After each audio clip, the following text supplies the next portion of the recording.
संतों से मेरा प्रेम इतना बढ़ गया, इतना बढ़ गया, इतना बढ़ गया कि उन संतों ने मेरा नाम ही बदल दिया और मेरा नाम बालक रामदास रख दिया। और जरा भी मुझे अपनी आंखों से ओझल नहीं होने देते।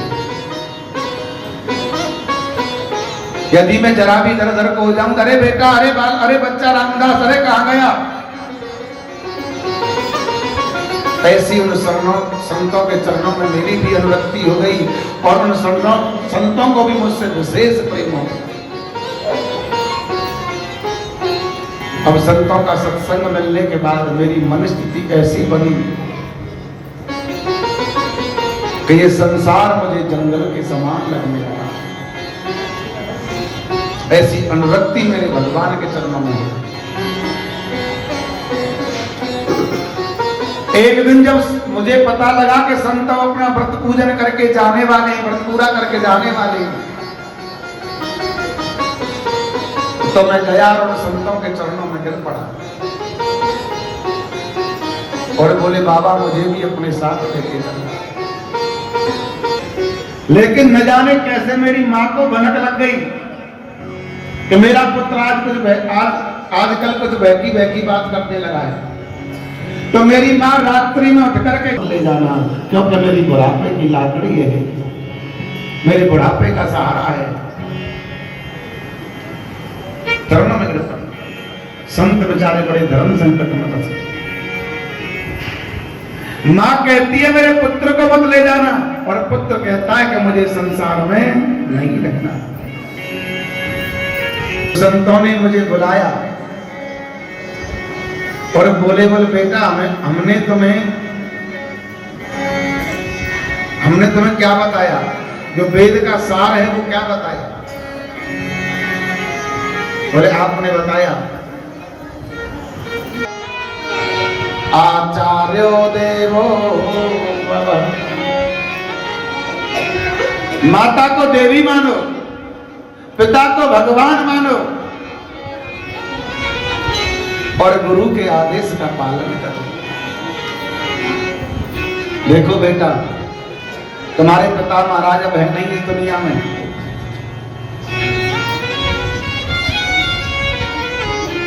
जब तक तुम्हारी वृद्धा माता जीवित है इनकी सेवा करो, और जब तुम्हारी माँ नहीं रहे चले जाना जंगल में करना भजन, तुम्हें कोई नहीं रोकेगा, कोई नहीं रोकेगा। और संत जब जाने लगे तो मेरे कान में एक सुंदर मंत्र दे गए, नारायण वासुदेव गायत्री कि नमो भगवते वासुदेवाय धीमहि, नमो भगवते वासुदेव। मंत्र और बोले बेटा करना जा, और हमारा विश्वास है कि तुम्हें गोविंद की प्राप्ति होगी, भगवान की प्राप्ति होगी। सूत जी कहते हैं ऋषियों, संत जब चले गए और मैं अपनी माता की सेवा करने लगा, हे भगवान, ये मेरी माता मर जाए तो मुझे जंगल में जाने से कोई नहीं रोकेगा। हालांकि मुझे ऐसा नहीं सोचना चाहिए था, लेकिन मेरे मन में ऐसा वैराग्य आ गया। लेकिन एक दिन मेरी माँ गऊ धोने के लिए गई और वहां घास में सर्प बैठा था।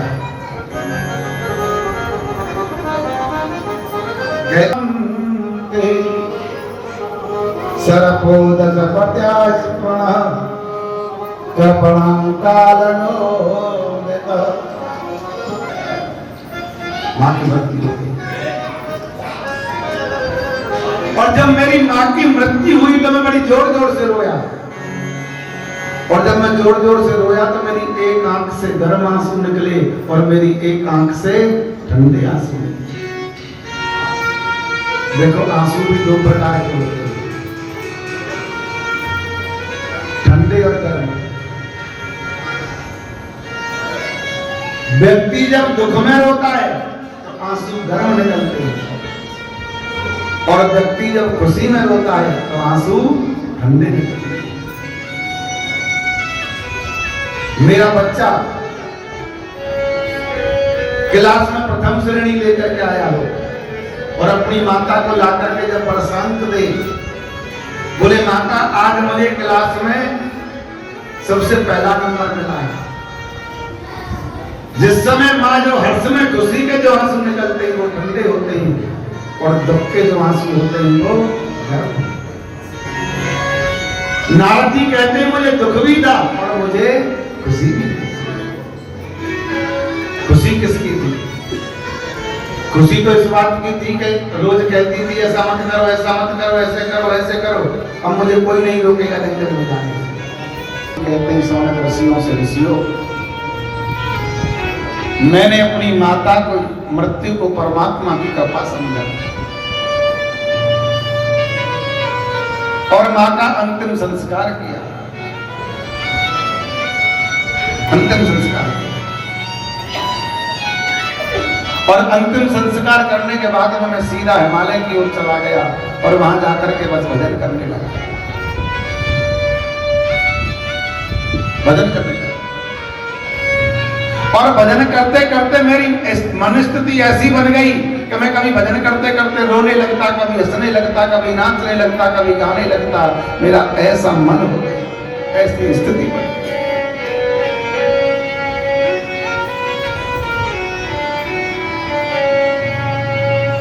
सूत जी कहते हैं सोन का ऋषियों और नारद जी कहते हैं व्यास जी से, मेरे व्यास जी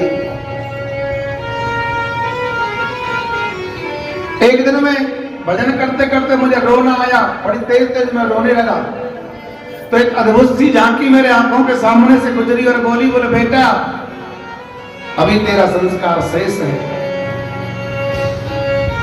इस जन्म में तो नहीं लेकिन अगले जन्म में तुझे मेरा दर्शन जरूर होगा।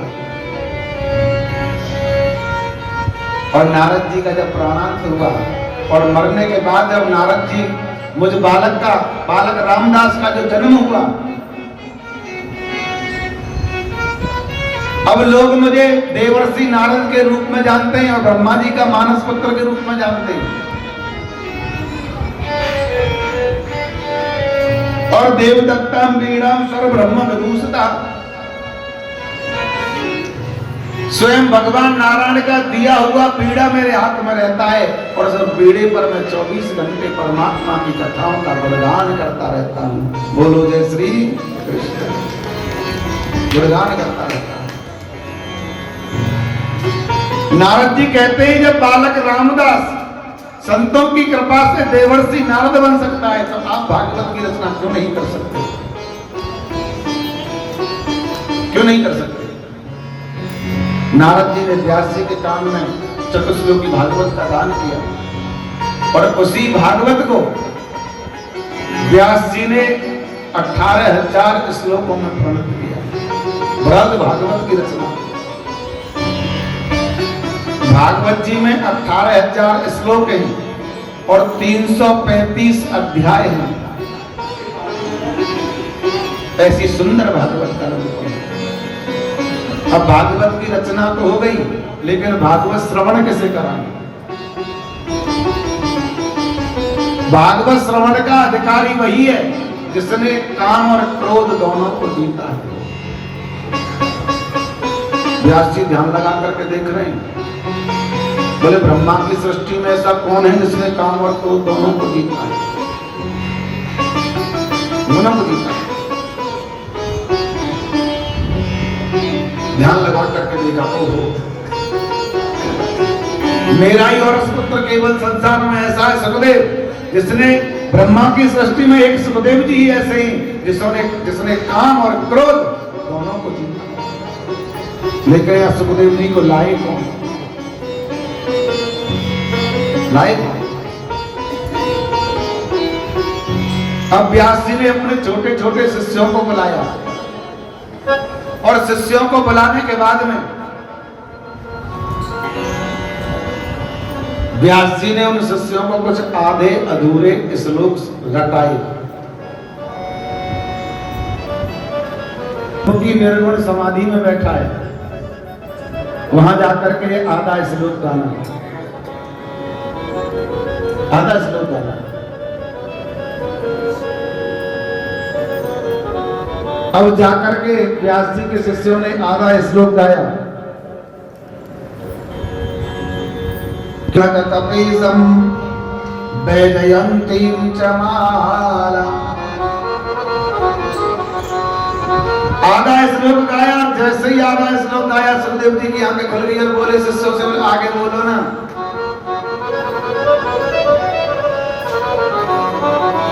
व्यास जी के शिष्य बोले जी हम तो इतनी ही जानते हैं,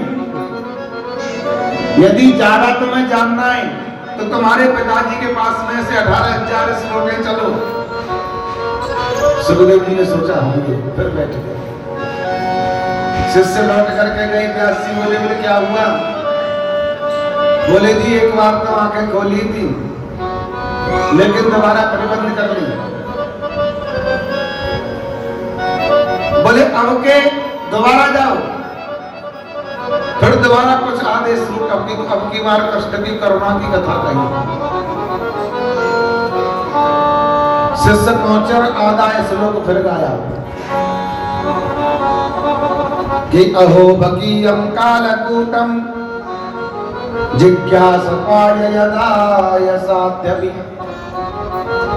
लेवे गतिमुदात्र चिंतान्यम ततोन्यम का दयालु शरणम ब्रजेम।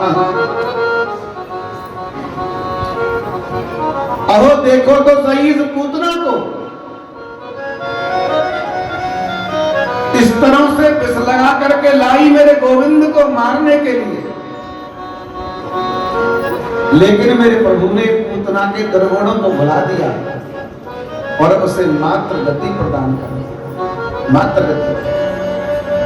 इतनी सुनकर के भड़बड़ा करके नेत्र सुखदेव जी ने खोल दिए। बोले आगे बोलो। बोले ज्यादा सुनना है तो अपने पिताजी के पास चलो। सुखदेव जी दौड़ पड़े।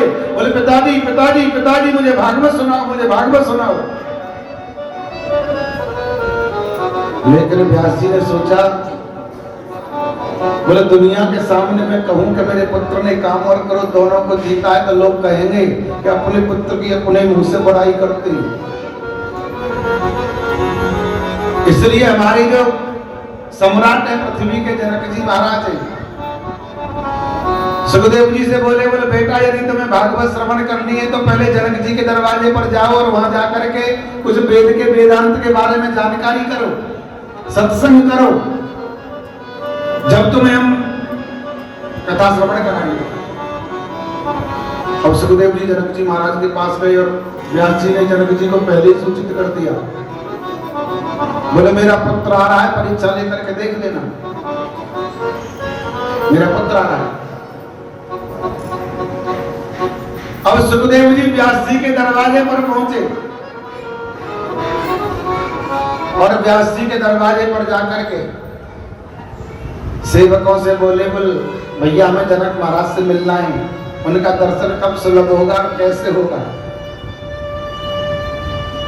कैसे होगा।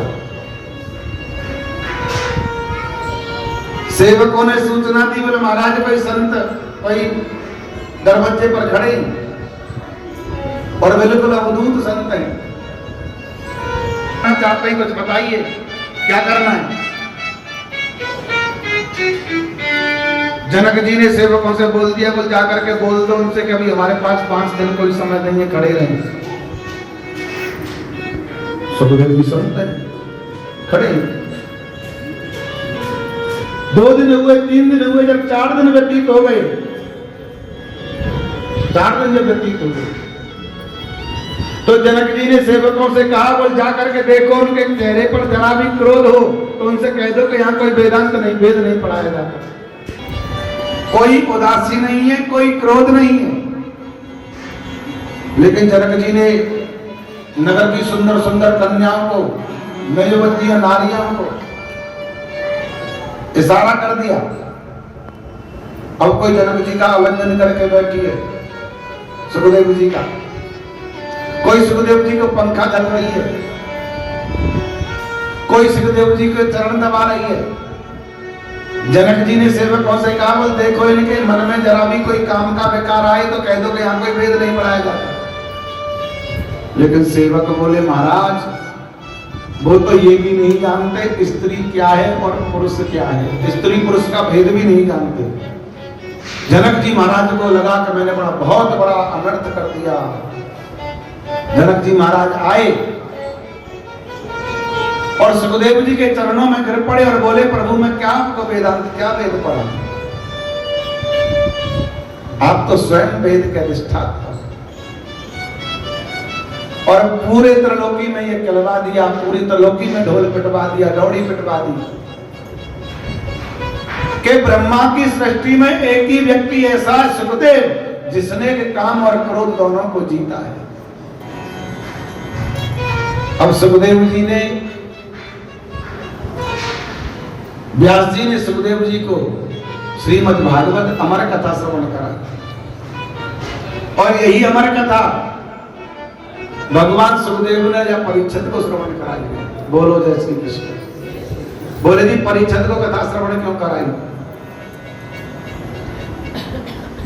सूत जी कहते हैं वैसे परीक्षित के प्रसंग को कहना मैं उचित तो नहीं समझता, लेकिन जिसकी कथा भगवान से जुड़ जाए उसकी कथा भी भगवान से कम नहीं होती। बोलो जय श्री कृष्ण। बोलो वृंदावन बिहारी लाल की जय। तो आइए परीक्षित जन्म की ओर चलते हुए 2 मिनट मेरे साथ एक सुंदर सा भजन गाएंगे और फिर परीक्षित जन्म की कथा और उसके बाद में फिर आरती।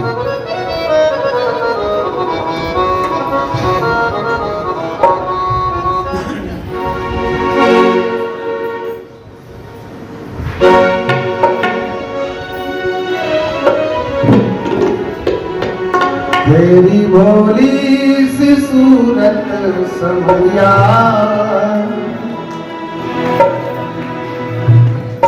तेरी भोली सी सूरत समरिया मेरे दिल में बसी जा रही है।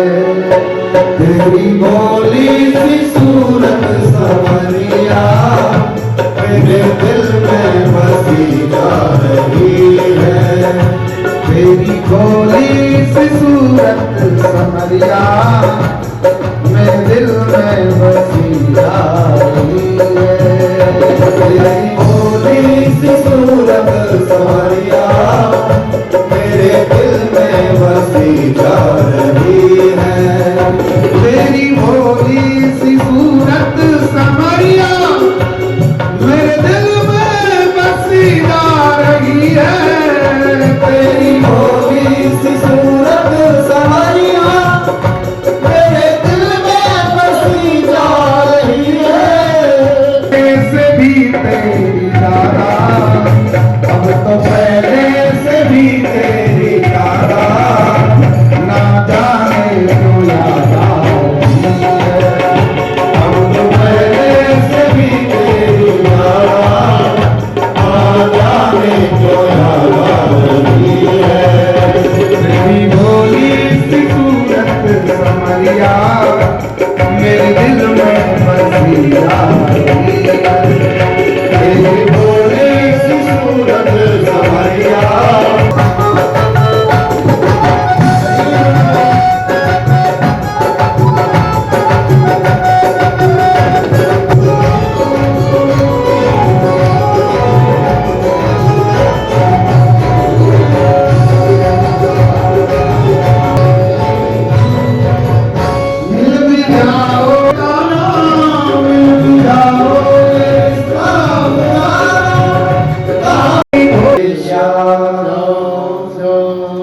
भगवान सूत जी कहते हैं सोने का ऋषियों आज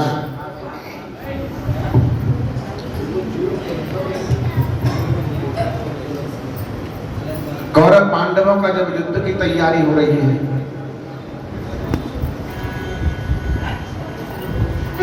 महाभारत हुआ है और महाभारत में बड़े बड़े योद्धा मारे गए। और दुर्योधन की जंगा पर भीम ने प्रहार किया है। दुर्योधन रणभूमि में पड़ा है और अपनी मृत्यु का एक एक पल गिन रहा है। उसी समय दुर्योधन के पास में अश्वत्थामा का आगमन हुआ है। अश्वत्थामा बोले, दुर्योधन के मित्रवर, तुम्हारी हालत ये किसने की और तुम्हारा दुख मेरे से देखा नहीं जाता। वो मित्र ही क्या, तुम मित्र के दुख से दुखी न हो। आप मुझे बताएं कि दंड ये तकलीफ आपको किसने दी, और कोई अंतिम इच्छा तुम्हारी हो तो मुझे बताओ, मैं उसे पूर्ण करूंगा। दुर्योधन अश्वत्थामा से बोला, मित्र मेरी एक ही अंतिम इच्छा है। बोले क्या?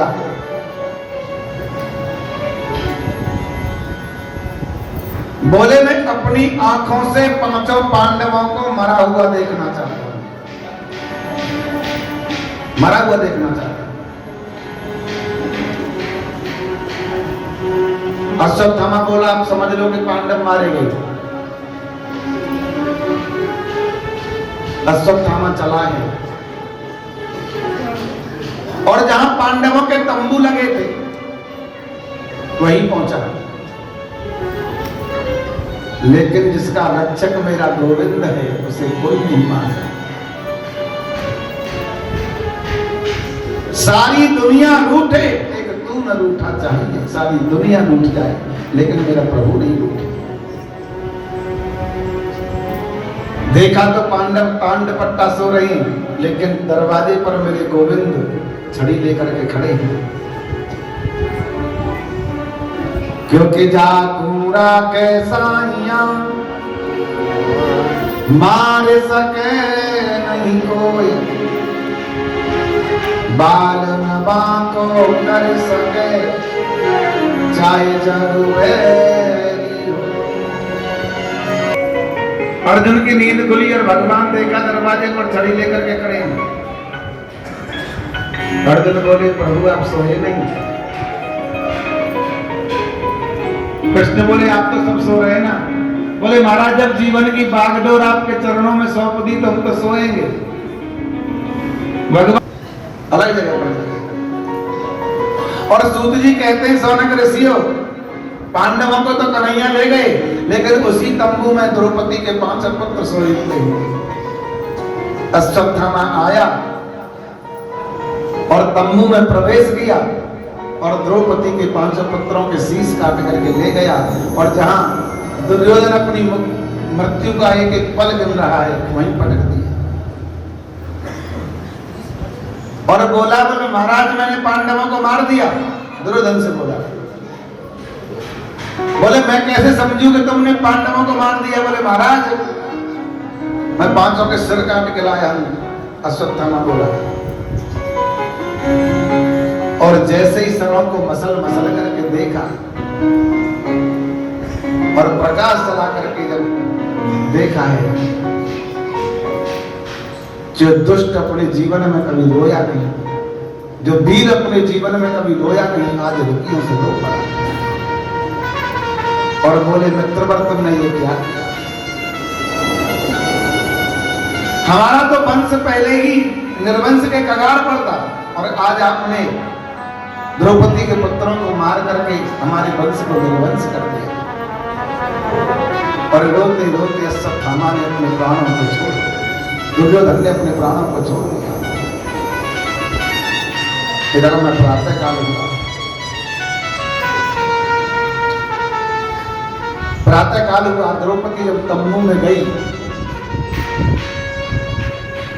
और जो जाकर के दृश्य देखा, सूत जी कहते, सौनक ऋषियों कौन वर्णन करेगा। 500 पुत्रों के धड़ धड़ पड़े हैं, सिर एक का भी नहीं। अब जिस माता के 5-5 पुत्र मारे जाए, उस माता की मन स्थिति का वर्णन कौन करे। क्योंकि एक मां की वेदना को एक मां ही समझ सकती है, दूसरा कोई नहीं समझ सकता।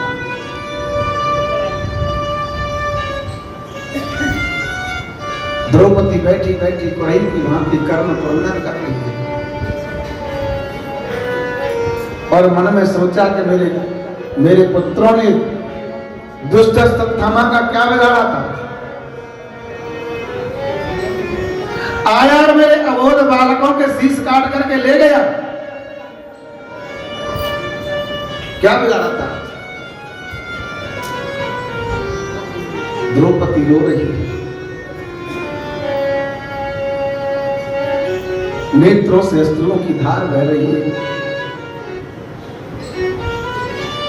गोविंद की तरफ देख रही है। अरे कन्हैया, ये तेरी दुनिया की कैसी रीत है।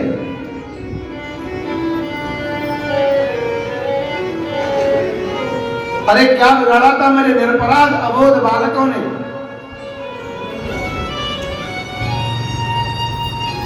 और अश्वत्थामा के इस कुत्सित काम को देखने के लिए सब नर नारी पधारे हैं। अरे अश्वत्थामा, तेरा कभी भला नहीं होगा, तूने एक माता के अबोध 5-5 वस्त्रों को मार दिया। सब देख रहे हैं और द्रौपदी के नेत्रों से अश्रुओं की धार बह चली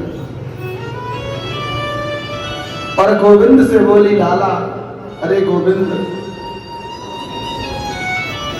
मेरे रोने से तुमको जो आई हंसी तो मैं रो रो के तुमको हंसाती हूं।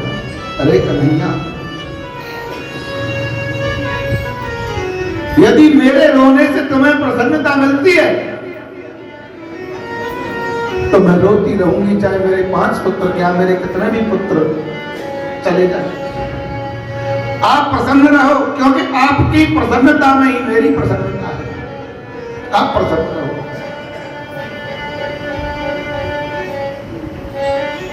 सूत जी कहते हैं, सोनक ऋषियों, द्रौपदी कहती है, यदि मेरे कष्ट से तुम्हें प्रसन्नता मिलती है लाला, तो मैं सत्य कहती हूँ, मैं सदैव सदैव दुख झेलती रहूंगी, लेकिन आप प्रसन्न रहो, क्योंकि आपकी प्रसन्नता में ही मेरी प्रसन्नता है। संकल्प किया कि आज अश्वत्थामा को चाहे पृथ्वी निकल जाए, चाहे आकाश रस जाए, आज मैं छोड़ नहीं सकता। अर्जुन चले हैं।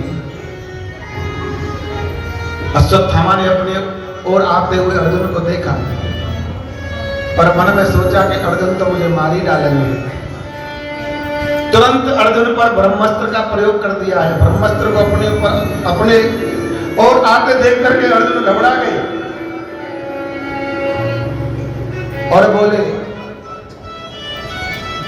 हे कृष्ण कृष्ण महाभावो